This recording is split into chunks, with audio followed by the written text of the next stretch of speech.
दान का हिसाब। इस कहानी में एक था राजा। राजा जी लगभग कपड़े पहनकर 2,000 रुपये खर्च करते रहते थे। वो खूब भारी भरकम कपड़ा पहन के खूब रुपये खर्च करता था, पर दान के वक्त उनकी मुट्ठी बंद हो जाती थी। दान के वक्त उनकी मुट्ठी बंद हो जाती थी। राजसभा में एक से एक नामी लोग आते रहते थे, लेकिन गरीब, दुखी, विद्वान, सज्जन इनमें से कोई भी नहीं आता था, क्योंकि वहाँ पर इनका बिल्कुल सत्कार नहीं होता था। एक बार उस देश में अकाल पड़ गया। पूर्वी सीमा के लोग भूखे प्यासे मरने लगे। राजा के पास खबर आई। वो बोले, यह तो भगवान की मार है, इसमें मेरा कोई भी हाथ नहीं है। वो क्या कह रहे कि ये तो भगवान की मार है, इसमें मेरा कोई हाथ नहीं, अकाल तो भगवान की तरफ से आया, मैं कुछ नहीं कर सकता। ठीक है, तो राजा ये कहते थे। और वो अमीर लोग की खूब सेवा करते थे, और गरीब लोग और विद्वान लोग, सज्जन लोग आते थे, उनका एक जरा भी सेवा नहीं करते थे। लोगों ने कहा, महाराज, राज भंडार से हमारी सहायता करने की कृपा करें, कि हमारी सहायता करें, जिससे हम लोग दूसरे देशों से अनाज खरीदकर अपनी जान बचा सके। क्या कर सके? अपनी जान बचा। ने कहा, आज तुम लोग अकाल से पीड़ित हो, कल पता चलेगा कहीं भूकंप आया, परसों सुनूंगा कहीं के लोग बड़े गरीब हैं, 2 वक्त की रोटी नहीं जुटती। इस तरह सभी की सहायता करते करते जब राज भंडार ख़त्म हो जाएगा, तब खुद में ही दिवालिया हो जाऊंगा। मतलब ऐसे तुम लोग अगर सेवा करते रहेंगे तो एक दिन पता चला हम खुद क्या हो जाएंगे, दिवालिया हो जाएंगे। ये सुनकर सभी निराश होकर घर लौट गए। फिर क्या हुआ, सब लोग घर चले गए। कि वो राजा कहा कि अगर आज गहरे अकाल है, कल कहोगे कि भूकंप आया, परसों कहोगे कि वहाँ के लोग बहुत गरीब है, 2 वक्त की रोटी नहीं जुटती, तो आप हमारी सेवा कीजिए। इधर अकाल का प्रकोप फैलता ही जा रहा था। न जाने रोज कितने ही लोग भूख से मरने लगे। लोग फिर राजा के पास पहुंचे। उन्होंने राजसभा में गुहार लगाई, दुहाई महाराज, आपसे ज़्यादा कुछ नहीं चाहते, सिर्फ 10,000 रुपये हमें दे दे तो हम आधा पेट खाकर भी जिंदा रह जाएंगे। राजा ने कहा, 10,000 रुपये भी क्या तुम्हें बहुत कम लग रहे हैं?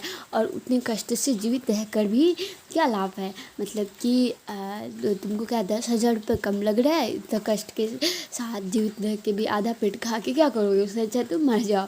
एक व्यक्ति ने कहा, भगवान की कृपा से लाखों रुपये राजकोष में मौजूद है, जैसे धन का सागर हो, उसमें से एक आध लौटा लेने से महाराज का क्या नुकसान हो जाएगा? मतलब एक आध दे दोगे तो क्या हो जाएगा महाराज का? बट राजा फिर भी मना करता, नहीं, हम नहीं दे सकते, ये हमारे बस की, अगर 100-200 रुपये मांगते तो हम दे देते, लेकिन हम नहीं दे सकते। तो राजा ने कहा, राजकोष में अधिक धन है तो क्या उसे दोनों हाथों से लुटा दूं? क्या मैं अगर मेरे पास बहुत धन है, राजकोष में बहुत धन है, तो क्या हम इसको दोनों हाथ से आप लोग को दे दे? एक अन्य व्यक्ति ने कहा, महल में प्रतिदिन हजारों रुपये इन सुगंधित वस्त्रों, मनोरंजन और महल की सजावट में खर्च होते हैं। यदि इन रुपयों में से ही थोड़ा सा धन जरूरतमंदों को मिल जाए तो उन दुखियों की जान बच जाएगी। ये सुनकर राजा को गुस्सा आ गया। वो गुस्से से बोला, खुद भिखारी होकर मुझे क्या दे रहे हो? उपदेश दे रहे हो। मेरा रुपया है, मैं चाहे कुछ भी करूँ। क्या कर रहा है कि तुम खुद भिखारी हो और मुझे क्या कर रहे हो? उपदेश दे रहे हो। मेरा रुपया है, मैं कुछ भी करूँ।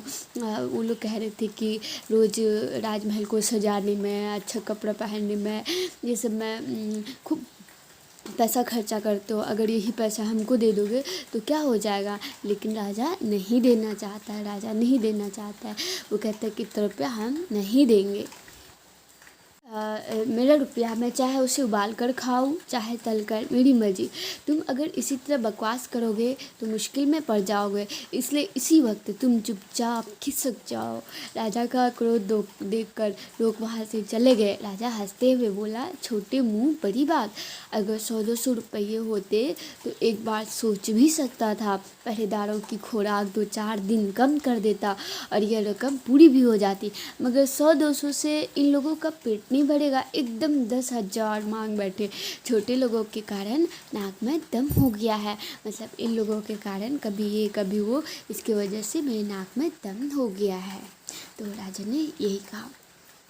कर वहाँ उपस्थित लोग हाँ हूँ कहकर रह गए, मगर मन ही मन उन्होंने भी सोचा, राजा ने ठीक नहीं किया, ज़रूरतमंदों की सहायता करना ठीक नहीं किया। ज़रूरतमंदों की सहायता करना तो राजा का कर्तव्य है, मतलब राजा को करना चाहिए, उसका कर्तव्य है, ये अधिकार है, हम लोगों की सहायता करनी चाहिए, लेकिन राजा ये नहीं किया। अब इसका पाठ का आगे वाला हिस्सा हम कल पढ़ेंगे। और फिर आप मेरे चैनल को सब्सक्राइब कर दीजिए, लाइक कर दीजिए और शेयर भी कर दीजिए। Thank you so much.